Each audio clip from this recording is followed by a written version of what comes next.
الحمد للہ کفا ذی المجد والعلا والہیبۃ والثناء والعظمۃ والکبریاء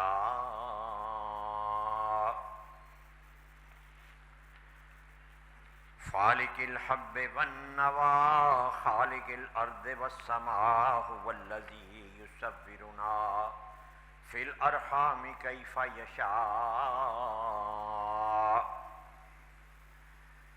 ونشهد أن لا إله إلا الله وحده لا شريك له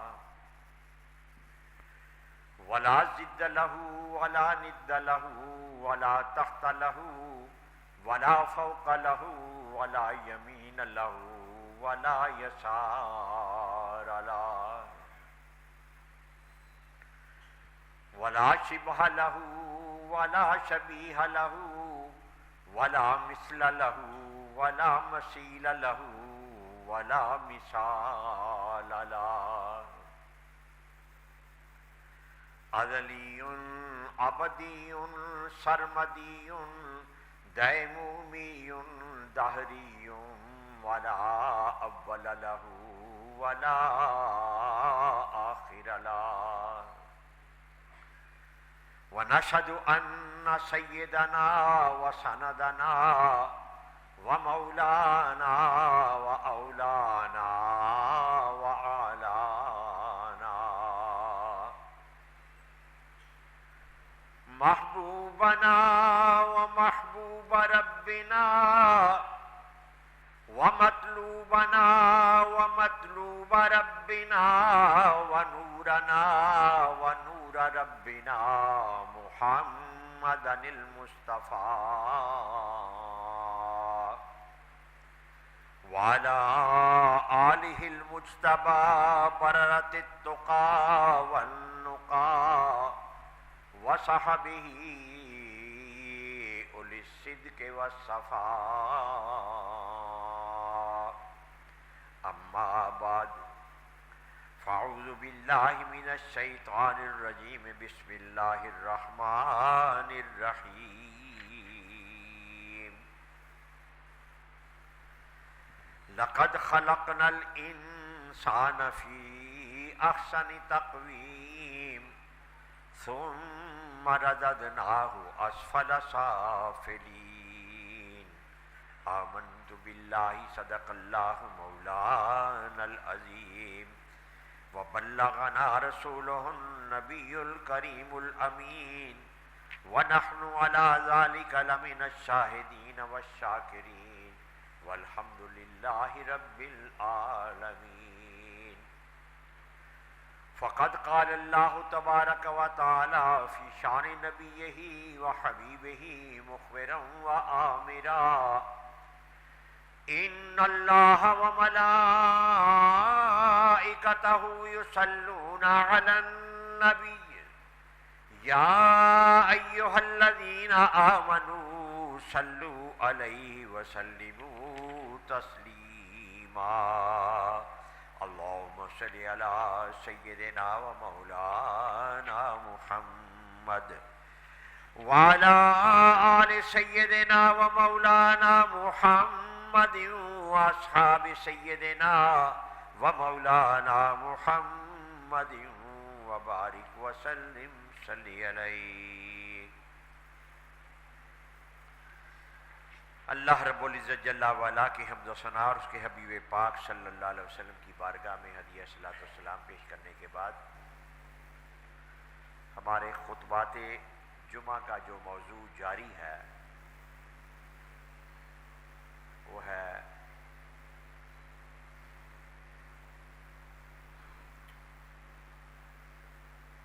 خود شناسی سے خدا شناسی تک، یعنی اپنے آپ کو پہچاننا اور اپنی اس معرفت سے پھر اپنے رب کو پہچاننا. اور یہ سوال آپ کے سامنے رکھا گیا تھا کہ پوری انسانی تاریخ کے اندر سب سے اہم ترین سوال یہ ہی ہے کہ میں کون ہوں، کہاں سے آیا ہوں، کیا خود بخود وجود میں آ گیا ہوں یا میرا کوئی بنانے والا، میرا کوئی پیدا کرنے والا ہے؟ اگر ہے تو اس نے مجھے کیوں بنایا ہے؟ میرا مقصد حیات کیا ہے؟ میں کس لیے بنایا گیا ہوں؟ یہ سوال کی مختلف نوعیتیں ہیں. اور من عرف نفسہ فقد عرف ربہ، جو اپنے آپ کو پہچان لیتا ہے وہ اپنے رب کو بھی پہچان لیتا ہے. سب سے پہلا نقطہ ہی یہ ہوتا ہے. اس کی تفصیلات چل رہی ہیں. تو یہ جو انسان، گزشتہ جمعہ المبارکہ کو سورہ 3 کے حوالے سے ایک نقطے کی طرف آپ کی توجہ مبذول کروائی گئی تھی کہ اللہ تعالیٰ نے 4 قسمیں اٹھائیں. وہ 3: انجیر کی قسم، والزیتون، زیتون کی قسم، وطور سینین، طور پہاڑ کی قسم، وہذا البلد الامین، اور اس امن والے شہر مکہ کی قسم. تو یہ آپ کو بتایا جا چکا ہے کہ کلام الہی میں اللہ تعالیٰ جب قسم اٹھاتا ہے تو اس کی حکمت اور مقصد یہ ہوتا ہے کہ ایک تو اس چیز کی اہمیت واضح ہو جائے، اور وہ چیزیں جو ہیں وہ مثبت بھی ہوتی ہیں اور منفی بھی ہوتی ہیں، اللہ کی بنائی ہوئی. تو یہ قسم جو اٹھانا کا اس کا مقصد یہ ہوتا ہے کہ اس سے اگلی آنے والی بات جو ہے اس کو پورے توجہ سے پڑھو، سنو اور سمجھو. تو 4 قسمیں اٹھا کر اللہ تعالیٰ یہ فرماتا ہے لَقَدْ خَلَقْنَا الْإِنسَانَ فِي أَحْسَنِ تَقْوِيمٍ، ہم نے انسان کو بہترین انداز میں پیدا کیا. یہ بھی آپ کو بتایا جا چکا ہے کہ انسان کی تخلیق ساری کائنات کے بعد ہوئی ہے. زمین و آسمان، عرش و فرش، یہ چاند ستارے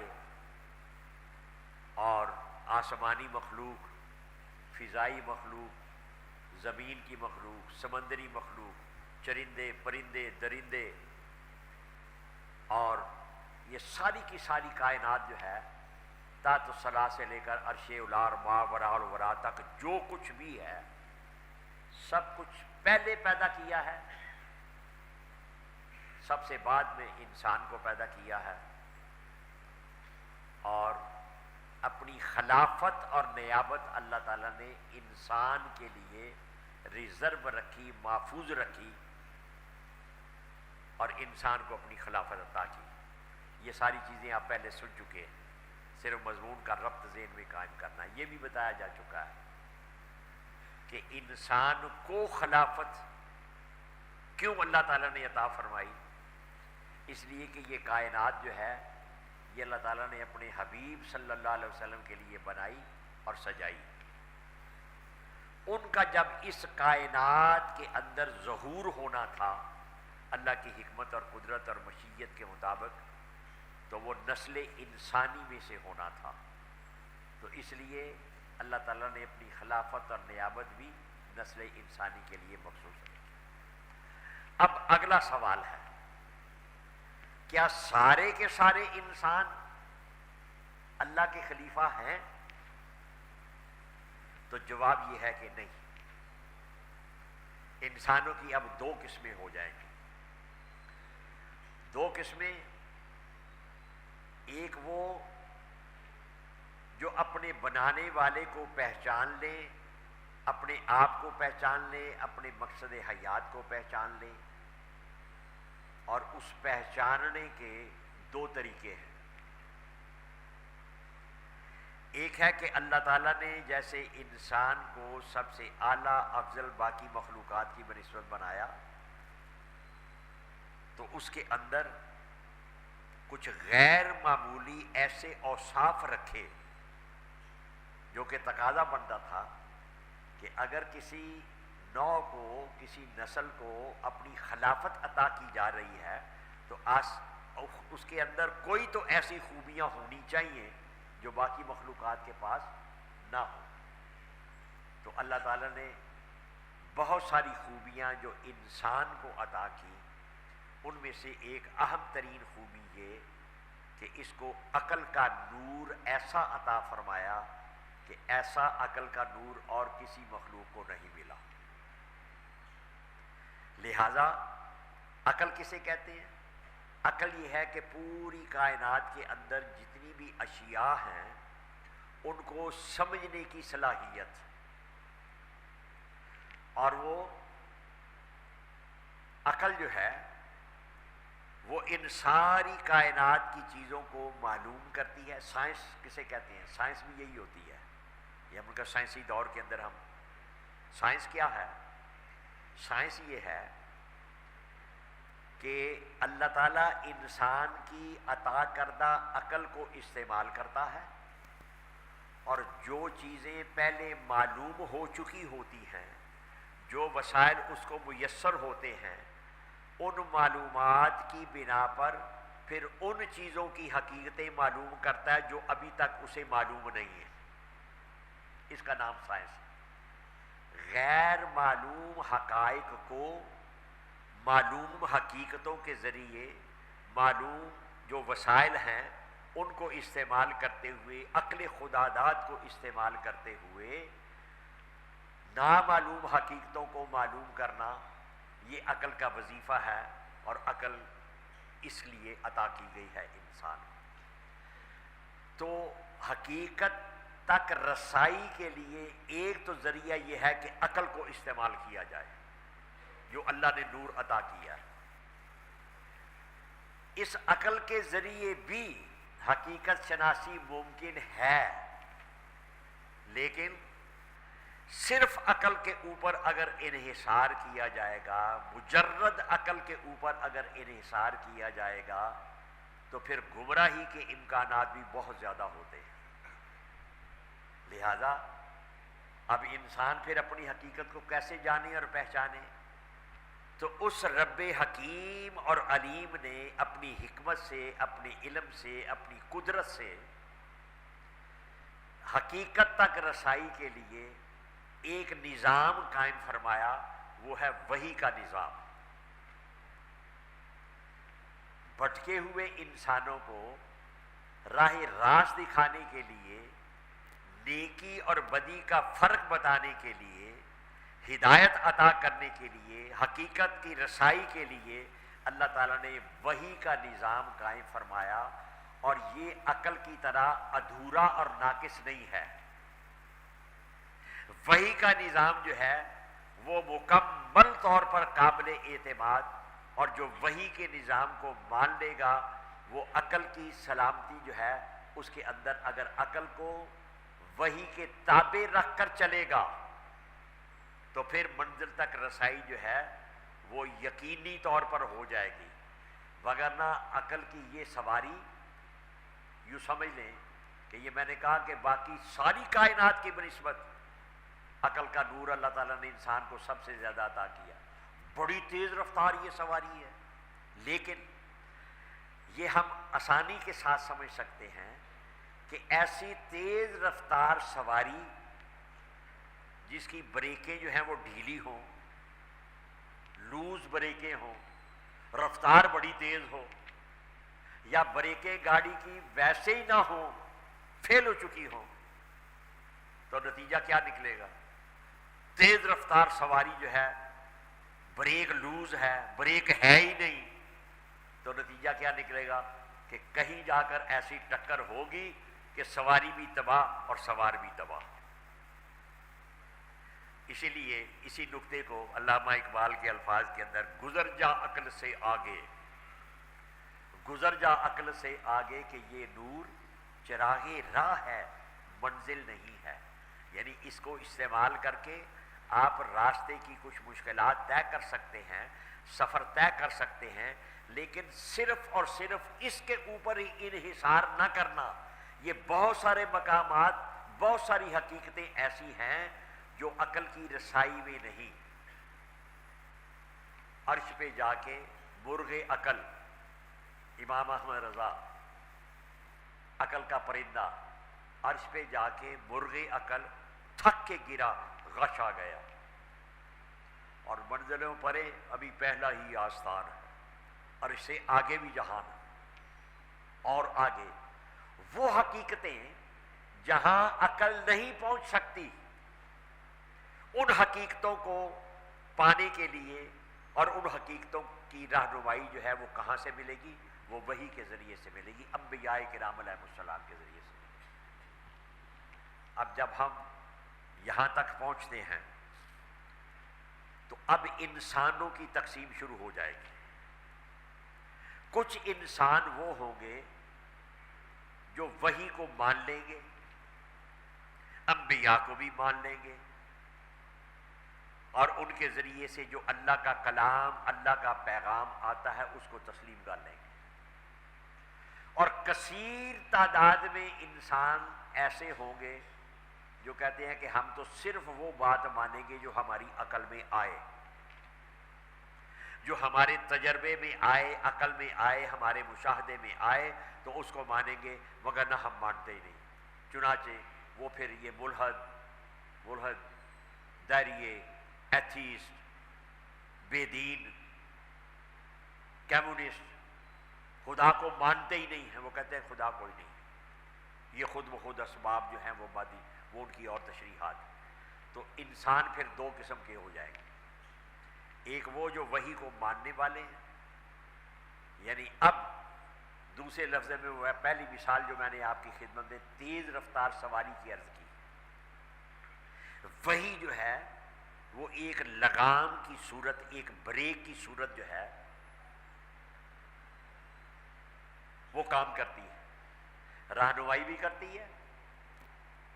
وہ آج کل آپ کو پتا ہے کہ گاڑیاں ایسی بنی ہیں کہ ان کے اندر ایک میٹر لگا ہوا ہے جو آپ کو جس جگہ پہ آپ جا رہے ہیں تو وہ آپ کی منزل، وہ سوئی جو ہے وہ بتاتی چلی جاتی ہے، خود بخود آپ کو بتا رہی ہے کہ فلاں جگہ پہ تم جا رہے ہو، تمہاری منزل جو ہے وہ اتنے میل رہ گئی ہے، اور وہ نشان ایسے وہ سوئی رہنمائی کر رہی ہوتی ہے، بریک بھی ہوتی ہے۔ یہ آلات عقل کی سواری، تو وہی جو ہے وہ نہ صرف کہ رہنمائی کا کام کرتی ہے بلکہ بریک کا کام بھی کرتی ہے، کہ جہاں عقل گمراہی کی وادی کے اندر جائے گی، لا دینیت کی طرف، نافرمانی کی طرف جائے گی، وہی اس کو روکے گی۔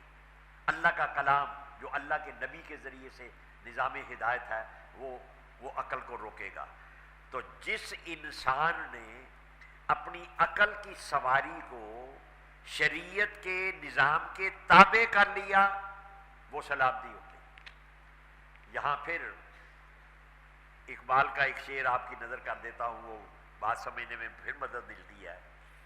اقبال کہتے ہیں، ایک دانش برہانی، ایک دانش نورانی، ایک عقل ایسی ہے جو صرف دلیلوں کی بنیاد پر چلتی ہے، اور ایک عقل ایسی ہے جو وحی کی نورانیت اور روشنی جو ہے اس کے ذریعے سے چلتی ہے۔ ایک دانش نورانی، ایک دانش برہانی، خالی دلیلیں، عقلی دلیلیں، فلسفہ، منطق، اور جو اپنی عقل کے اندر، اپنی کھوپڑی کے اندر بات نہیں آتی اس کو انکار کر دیتے ہیں۔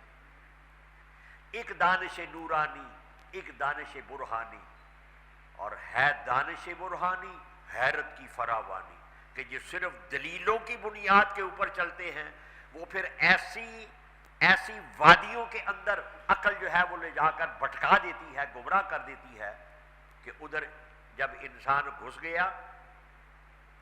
مجھے اتفاق ہوا ہے، ایک چائنا کے اندر ایک عمارت، اس کا نام انہوں نے رکھا ہوا ہے فاربیڈن سٹی۔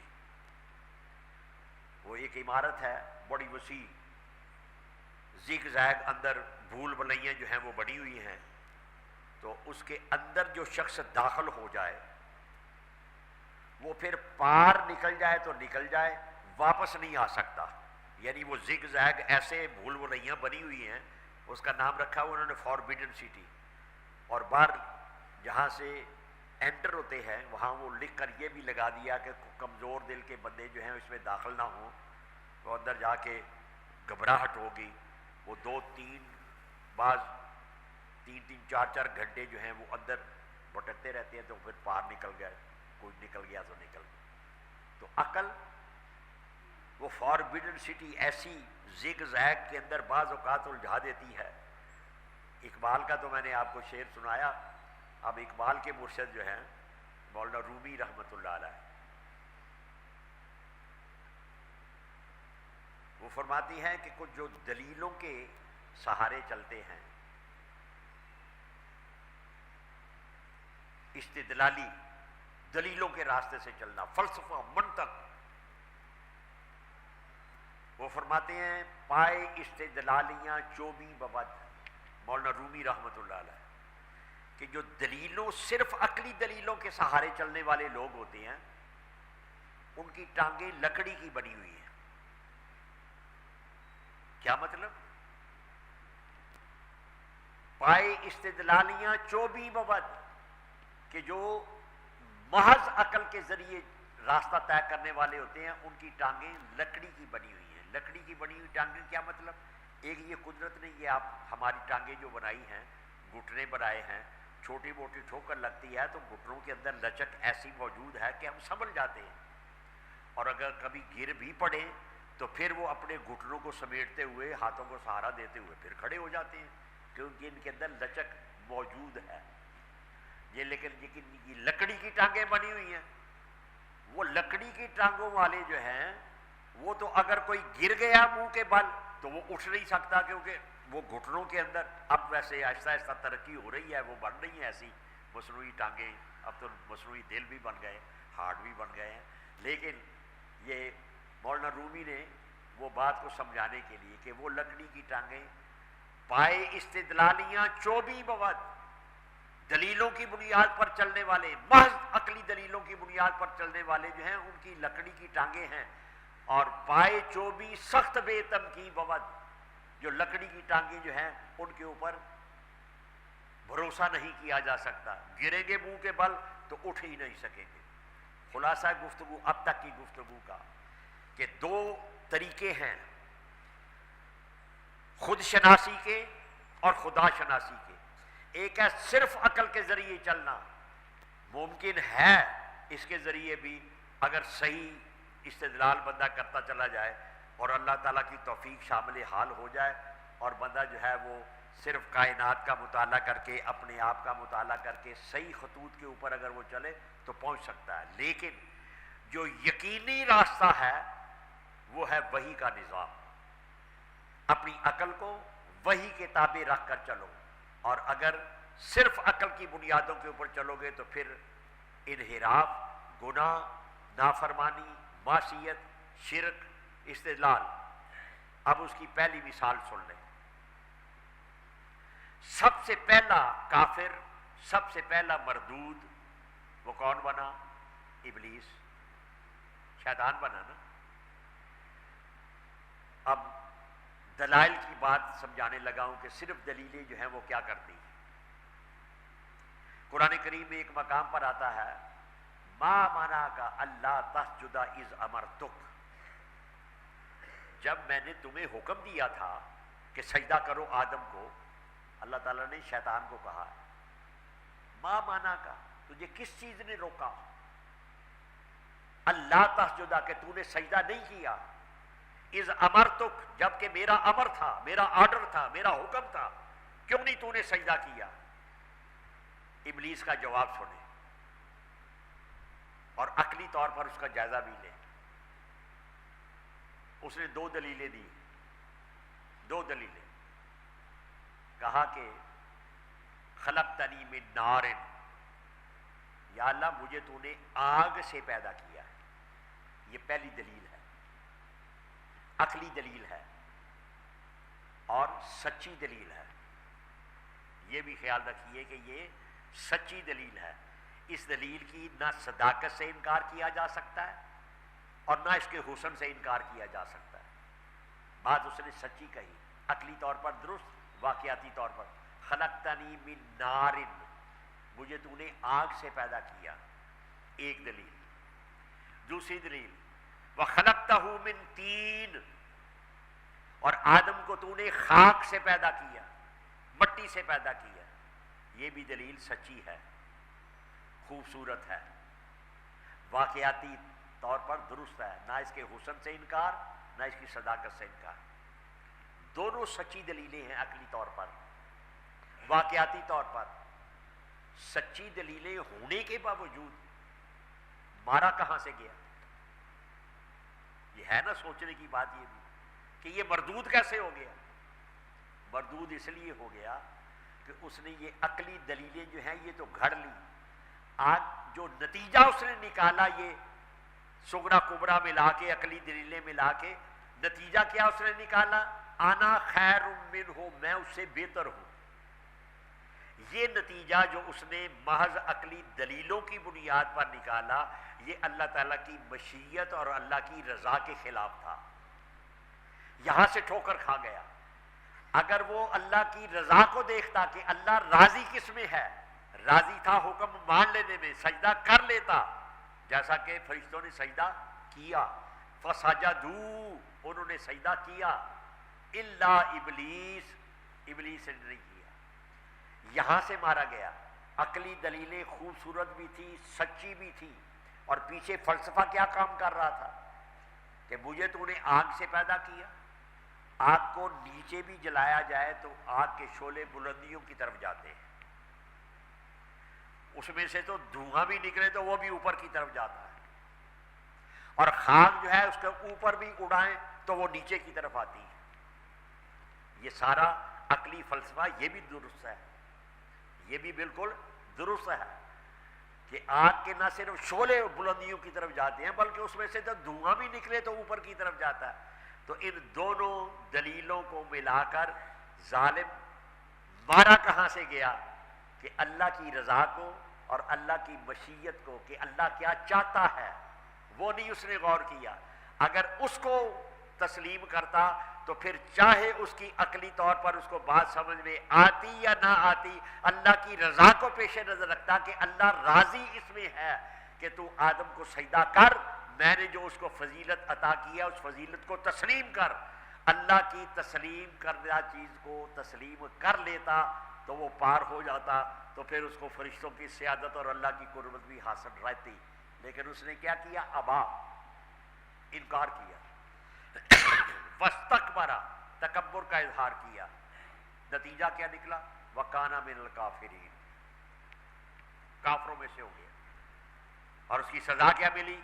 رب نے فرمایا فخرج منہا انک رجیم، جیسے ہم اپنی زبان میں کہتے ہیں نا گیٹ آؤٹ، بالکل یہی لفظ ہے قرآن کریم، فخرج منہا، نکل جا یہاں سے، تو مردود ہے، وَإِنَّ عَلَيْكَ اللَّعْنَةَ إِلَىٰ يَوْمِ الدِّينِ، اور تیرے قیامت تک تیرے اوپر لعنت۔ اب اللہ کی بھی، خالق کی بھی لعنت، مخلوقات کی بھی لعنت۔ اب آئے نتیجے کی طرف، یہ سارا مضمون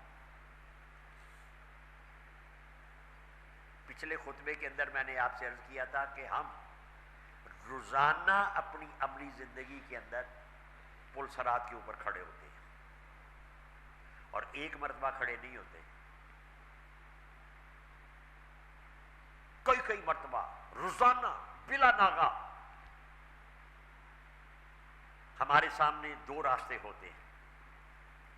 ایک راستہ وہ ہوتا ہے جو ہماری خواہش، ہمارا نفس، ہمارا معاشرہ، ہمارا گھرانہ، ہماری برادری، ہمارے دوست احباب، ہمارا حلقہ، ہماری جماعت، وہ ہمیں سجا رہی ہوتی ہے کہ یہ کرو۔ یہ شیطان کا راستہ بعض اوقات یہ ہوتا ہے، اور ایک طرف رحمان کا راستہ ہوتا ہے۔ روزانہ پل صراط کی ڈیفینیشن جو کتب عقائد میں ہے وہ پہلے بھی میں بتا چکا ہوں، اسے پھر دوہرا دوں۔ وَالصِّرَاطُ عَلَىٰ مَتْنِ جہنم، جہنم کے اوپر رب نے ایک پل بنایا ہے۔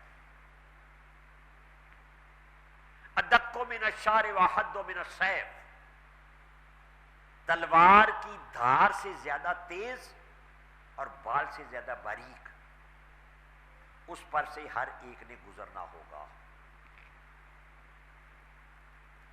اور جنہوں نے یہاں اس دنیا کے اندر اپنی شعوری، اختیاری، بلوغت کی زندگی، یہ 3 لفظ ذہن میں رکھ لیں، شعوری زندگی، اختیاری زندگی، بلوغت کی زندگی جو ہم نے یہاں گزاری ہوگی، اللہ کے احکام اور حکمتوں کے تابع رہ کر، اللہ اور اس کے حبیب نے جو کچھ فرما دیا اس کو چاہے ہماری عقل کے اندر آئے یا نہ آئے، عقلی الجھنوں کے اندر الجھے بغیر اس کو من و ان تسلیم کر لینا، اس کا نام ایمان ہے. یہ جو رویہ جنہوں نے اختیار کیا ہوگا تو وہ وہاں پھر پل کے اوپر سے سلامتی کے ساتھ گزرتے چلے جائیں گے. اور پھر ہم تو اہل محبت جو ہیں وہ یہ بھی گمانے غالب کی حد تک، یہ عقیدہ یقین کی حد تک، بلکہ نبی کریم صلی اللہ علیہ وسلم سے سوال کیا گیا کہ یا رسول اللہ، صحابہ سوال کرتے ہیں یا رسول اللہ یہاں ہمیں کوئی مشکل درپیش ہوتی ہے، کوئی مسئلہ دریافت کرنا ہوتا ہے، کوئی پریشانی آتی ہے تو ہم آپ کی بارگاہ میں آ جاتے ہیں، زیارت کی، دیدار کیا، آنکھوں کی ٹھنڈک، دل کا سرور، آنکھوں کا نور، سب کچھ حاصل ہو گیا، اپنی مشکل پیش کی، مشکلات جو ہیں وہ حل کروا لی، تو قیامت کے روز آپ کا مقام تو مرتبہ کہاں ہوگا؟ تو ہم تو کہیں پتہ نہیں کہاں ہوں گے. تو یہ پھر ہمیں یہ آپ کی قربت، آپ کا دیدار، آپ کی زیارت، اب یہ عشق و محبت کے تقاضے ہیں نا. تو صحابہ کرام محبت سے کہ حضور کی جدائی، یہاں تو دیدار کرتے ہیں، زیارت ہو جاتی ہے، مشکلات حل ہو جاتی ہیں، مسائل پوچھ لیتے ہیں، وہاں کیا ہوگا؟ تو نبی کریم صلی اللہ علیہ وسلم نے فرمایا کہ تم مجھے، حضور نے کچھ مقامات بتائے، کہاں وہاں مجھے تلاش کرنا، وہاں دیکھنا، وہاں دیکھنا، وہاں دیکھنا، وہ تفصیل ہے. تو ایک اس گفتگو کے مرحلے پر اس پر حضور نے فرمایا کہ پل صراط کے پاس مجھے دیکھنا، جہاں سے ساری مخلوقات نے پار گزر کر جانا ہے، پل صراط، وہاں مجھے دیکھنا، وہاں پہلا سرا جو ہے وہاں کھڑا ہوں گا. اور حضور دعا کر رہے ہوں گے، رب سلم امتی، رب سلم امتی، رب سلم امتی، یا اللہ پاک میری امت کو سلامتی کے ساتھ گزار دے، میری امت کو سلامتی کے ساتھ گزار دے. حضور یہ دعائیں کر رہے ہوں گے. امام احمد رضا نے جب یہ حدیث پڑھی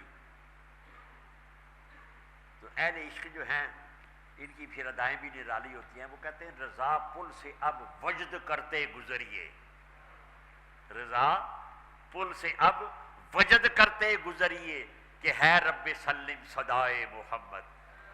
کہ جب آقا صلی اللہ علیہ وسلم یہ دعا مانگ رہے ہیں کہ میری امت کو سلامتی کے ساتھ پار گزار دے، میری امت کو سلامتی کے ساتھ پار گزار دے، تو اب وہ عاشق کا اپنا عقیدہ ہے. اور یہ عقیدت محبت کے انداز نرالے ہوتے ہیں. یہ وہ آپ کی امام احمد رضا کی بڑی معروف نعت ہے، یہ وہ اس میں ہے، اس کا مطلب ہے زہ عزت و اطلاع محمد، کہ حضور کی عزت اور حضور کے مقام کی بلندی ذرا دیکھو. زہ عزت و اطلاع محمد کہ ہے عرش حق زیر پائے محمد، کہ اللہ کا عرش جو ہے وہ شب معراج حضور کے قدموں کے نیچے آتا ہے. حضور آگے گزرتے ہیں اور کس انداز میں گزرتے ہیں؟ قرآن میں آپ کو یہ مقام، یہ درمیان میں آپ میرے مزاج کو سمجھتے ہیں جو احباب، درمیان میں ضمنیات بعض اوقات عشق رسول کے حوالے سے، حضور کی محبت کے حوالے سے ضمنی نکات ایسے آ جاتے ہیں کہ ان کو چھوڑنے کو دل نہیں چاہتا. قرآن کریم میں آپ کو ایک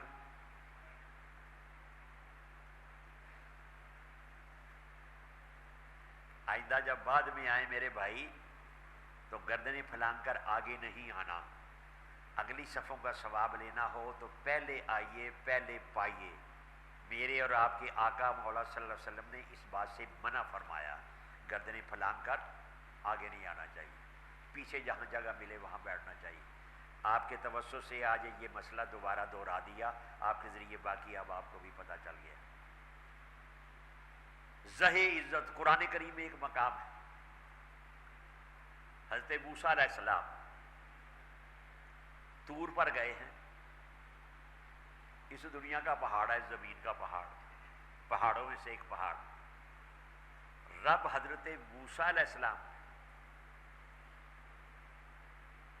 کو فرماتا ہے فخلا نعلیک، موسیٰ اپنے جوتے اتار دے، پیچھے اتار دے، انکا بالواد فی الواد المقدس طویٰ، تو ایک مقدس وادی کے اندر اب داخل ہو رہا ہے۔ جیسے ہم مسجد میں آتے ہوئے جوتے اتارتے ہیں نا باہر، تو رب نے فرمایا کہ یہ اب تیرا میرے ساتھ کلام ہوگا، تو تو ایک ایسی مقدس وادی کے اندر داخل ہو رہا ہے، فخلا نعلیک، اپنے جوتے اتار۔ یہ قرآن ہے، اور ظاہر بات ہے حضرت موسیٰ علیہ السلام نے جوتے اتارے، لیکن میں یہاں یہ عرض کرنا چاہتا تھا کہ آپ نبی کریم صلی اللہ علیہ وسلم کا پورا سفر معراج جو ہے وہ پڑھ لیں، قرآن میں احادیث میں جہاں جہاں بھی ذکر اس کا ہے، پورا سفر پڑھ جائیں۔ نبی کریم صلی اللہ علیہ وسلم کو رب نے کسی مقام پر نہیں کہا کہ محبوب جوتے اتار کر رہا ہو۔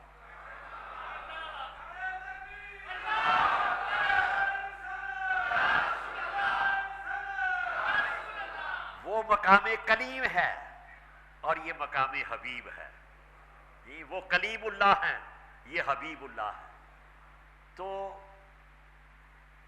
یہ آداب، تو وہ نعت جو تھی زہ عزت و اطلاع محمد، کہ حضور کی عزت اور حضور کا مقام علو بلند، مقام کی بلندی دیکھو کہ ہے عرش حق زیر پائے محمد، کہ اللہ کا عرش جو ہے وہ حضور گزرے جا رہے ہیں، سنے جوڑیاں عرشہ سے چڑھ جان والا، جی نبی کریم صلی اللہ علیہ وسلم نے۔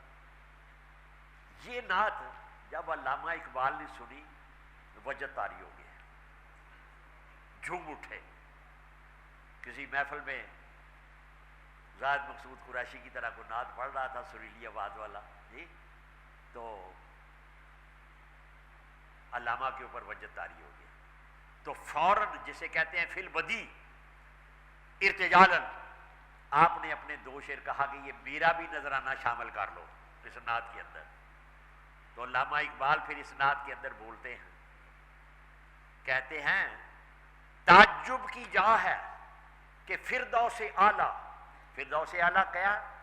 جو سب سے بہترین جنت ہے، قرآن کریم اس کو بیان کرتا ہے، لکم فیہا ما تشاؤون، وہاں تمہیں جو کچھ تم چاہو گے وہ ملے گا، وہ جنت الفردوس۔ تعجب کی جا ہے کہ فردوس اعلیٰ بنائے خدا اور بسائے محمد، جی حضور کریم صلی اللہ علیہ وسلم کا وہ مقام ہوگا، اور حضور کے غلاموں کو جو حضور کی شریعت کے احکام اور حکمتوں کو ماننے والے، تسلیم کرنے والے ہوں گے، حضور کی رحمت کے صدقے ان کو بھی وہ انعام ملے گا۔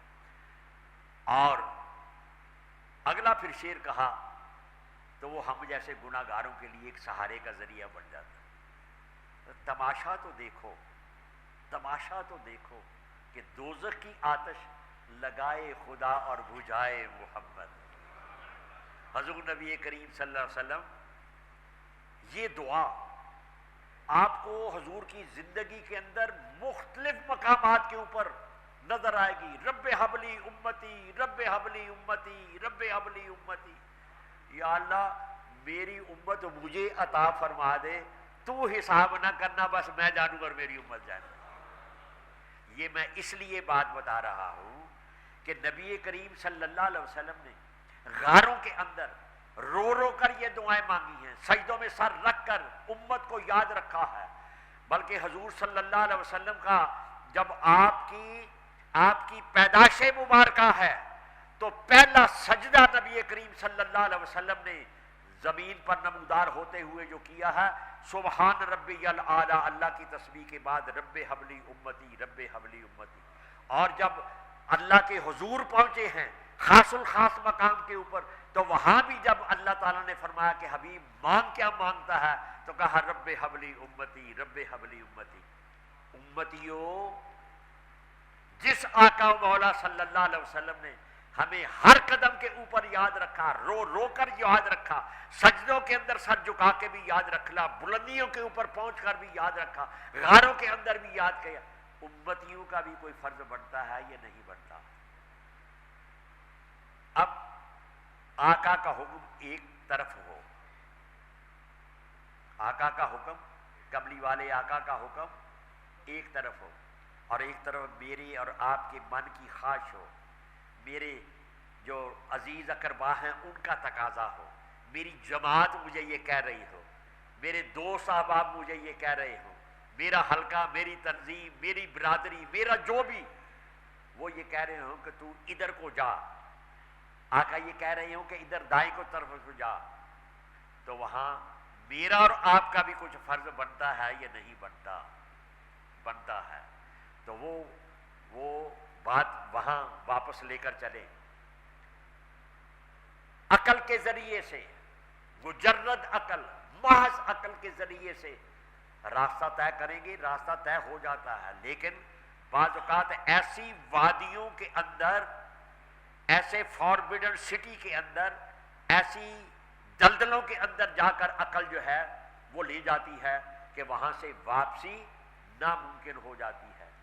لہذا عقل کی تیز ترین سواری، اس کے اندر وحی کی بریکیں لگانا اور وحی سے نورانیت، روشنی حاصل کرنا، وہ لائٹ جو ہے وہ بھی دے گی، اور وہ آپ کو جہاں روکنا ہے وہاں سے روکے گی، اس کے روکنے کے حکم سے رک جانا، چلنے سے کے حکم سے چل جانا، اسی کا نام ایمان ہے اور اسی کا نام اسلام ہے۔ تو قلب کی بات وہ پھر درمیان میں ہی آج رہے گی، انشاءاللہ اگلے خطبوں کے اندر واضح طور پر اس مضمون کو آگے بڑھائیں گے۔ اللہ تعالیٰ نے یہ بھی ایک پوری ریاست بنائی ہے، میری اور آپ کی باڈی جو ہے یہ پوری ایک ریاست ہے، اس کا ایک دارالخلافہ ہے، اس کے ضلع ہیں، اس کی تحصیلیں ہیں، اس کے بڑے بڑے شہر بھی ہیں اور چھوٹے چھوٹے دیہات بھی ہیں، پھر ان کے عمال بھی ہیں، ان کو گورن کرنے والے، ان کو چلانے والے، نظام کو چلانے والے۔ جیسے آپ کا سمجھ لیں کہ ایک پریزیڈنٹ ہاؤس ہے، ایک پرائم منسٹر ہاؤس ہے، سمجھانے کے لیے عرض کر رہا ہوں، قریب الفہم مثالوں کے ذریعے سے بات کو سمجھنا، سمجھانا، یہ اللہ کی سنت بھی ہے، اللہ کے حبیب صلی اللہ علیہ وسلم کی سنت بھی ہے۔ یہ پریزیڈنٹ ہاؤس ہے، یہ پرائم منسٹر ہاؤس، یوں سمجھ لیں کہ اللہ تعالیٰ نے یہ جو دل بنایا ہے، یہ اس پوری ریاست کے وسط کے اندر یہ لطیفہ ربانی ہے۔ گزشتہ جمعہ المبارکہ کو وہ حدیث سنائی تھی، آج اس کو دہراتے ہوئے بس ٹچ دے رہا ہوں، اور پھر وقت ہو رہا ہے نماز کا۔ حضور فرماتے ہیں کہ تمہارے جسم کے اندر ایک گوشت کا لوتھڑا ہے، اگر وہ سنور جائے تو سارا جسم سنور گیا، اگر وہ بگڑ جائے تو سارا جسم بگڑ گیا۔ رات ہماری ماہانہ نورانی محفل تھی، جس میں آپ احباب نے اپیل کے باوجود کم دوستوں نے شرکت کی، رات کو ماہانہ محفل تھی ہماری۔ تو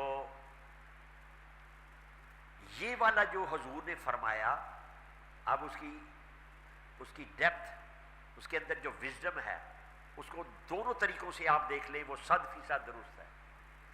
اگر آپ فزیکلی اس کو جائزہ لیں، یعنی جسمانیات کے اعتبار سے، اس دل سے مراد صرف وہ گوشت کا وہ لوتھڑا نہیں ہے، صرف جو مخروطی شکل کا ہے، وہ گوشت کا لوتھڑا تو جانوروں کے پاس بھی ہے، ہر جانور کے پاس دل ہوتا ہے، اس سے مراد کیا ہے؟ تو حضور فرماتے ہیں کہ ایک گوشت کا لوتڑا ہے، اگر وہ سنور جائے تو سارا جسم سنور گیا، اور اگر وہ بگڑ جائے تو کہتے جی ہارٹ پیشنٹ جی، وہ دل کا مریض ہو گیا ہے اور وہ زندگی جو ہے اس کی ڈاماڈول، ذرا دل کی دھڑکن حد سے زیادہ تیز ہو جائے تو زندگی جو ہے وہ ڈاماڈول، اور اگر دل ڈوبنے لگے، حرکت کم ہو جائے تو ڈاماڈول زندگی۔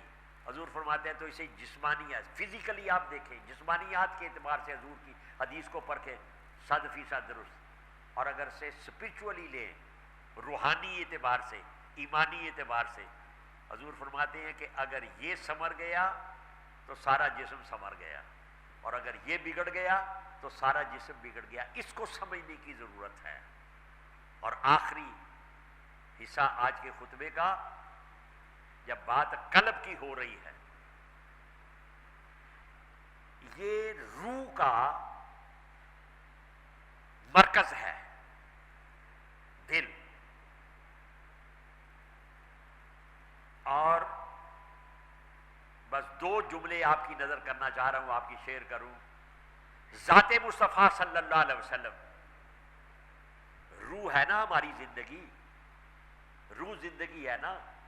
روح اگر جسم کے ساتھ متصل ہے تو ہم اس کا نام زندگی رکھتے ہیں، یہ آپس میں جدا ہو جائیں تو اس کا نام موت ہے۔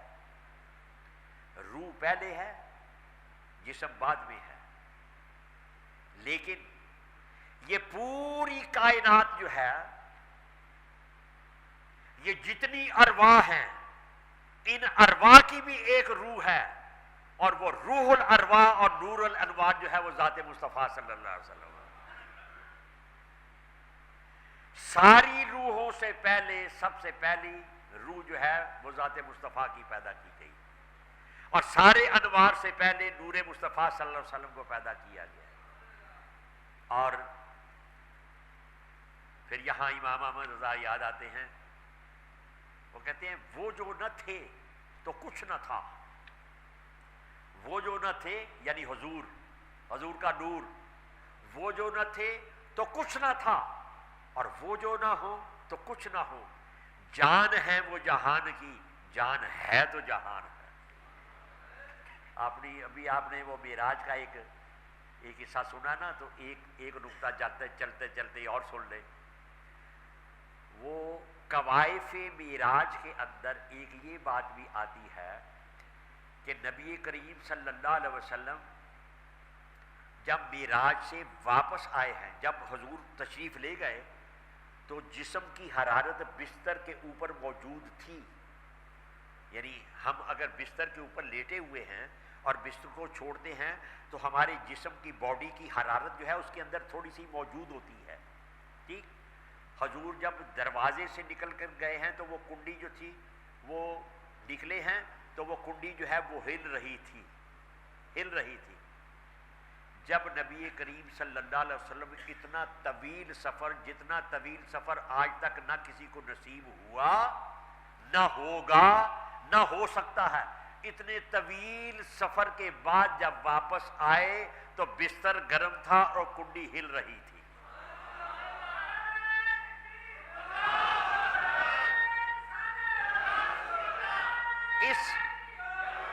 اس کیفیت کو سمجھانے کے لیے ہمیں اہل اللہ نے، اہل محبت نے یہ بھی سمجھایا کہ مثلا ایک باڈی، ایک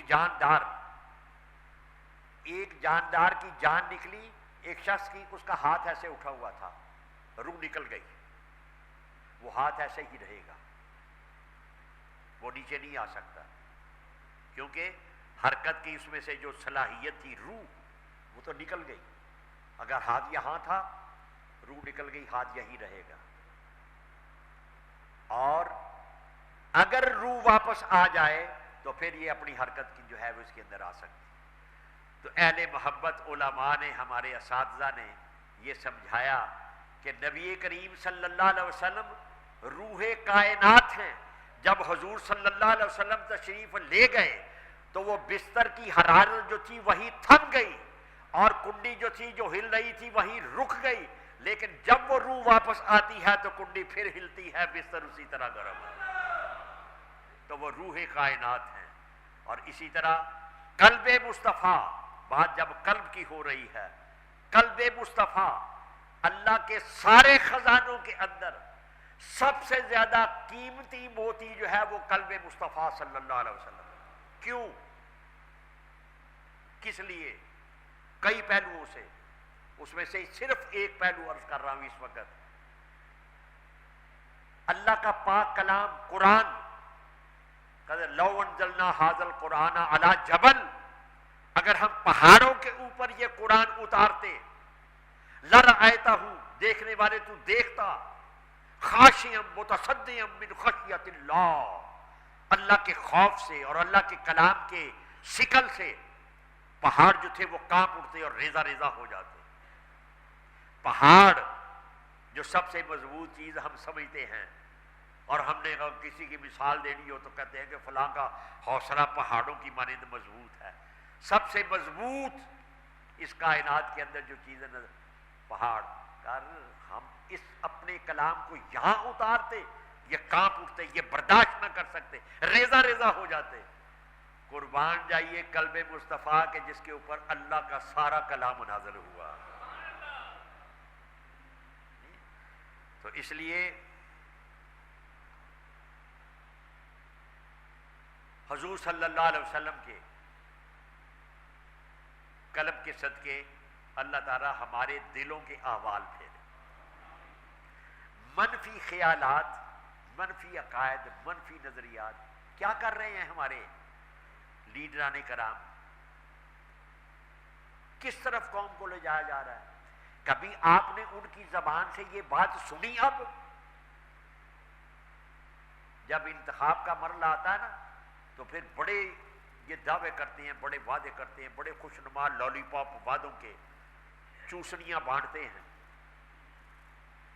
کبھی ان کی زبان سے کوئی اسلام کے نفاذ کی بات، کوئی حرام کو روکنے کی بات، کوئی نیکی کو نافذ کرنے کی بات کبھی ان کی زبان سے آپ سنتے ہیں؟ کچھ نہیں ہوتا۔ خود گمراہی کی دلدلوں کے اندر پھنسے ہوئے ہیں، اور انہی دلدلوں کے اندر قوم کو جو ہے وہ آپس میں، وہ مجھے بچوں کے لیے لکھی گئی ایک وہ صوفی غلام مصطفیٰ تبسم کی بچپن میں ہم نے پڑھی تھی، وہ سنی تھی، وہ ذہن میں بات آ رہی ہے بات کو سمجھانے کے لیے۔ کہا ایک تھا تیتر ایک بٹیر، لڑنے میں تھے دونوں شیر، لڑتے لڑتے ہو گئی گم، ایک ہی چمچ اور ایک ہی دم۔ یہ تیتر اور بٹیر خود بنے ہوئے ہیں، فلاں سیٹ، فلاں گمراہی، فلاں فیر، فلاں، اور وہی سب دھندے جو ہیں وہ اس کے اندر لگے ہوئے ہیں۔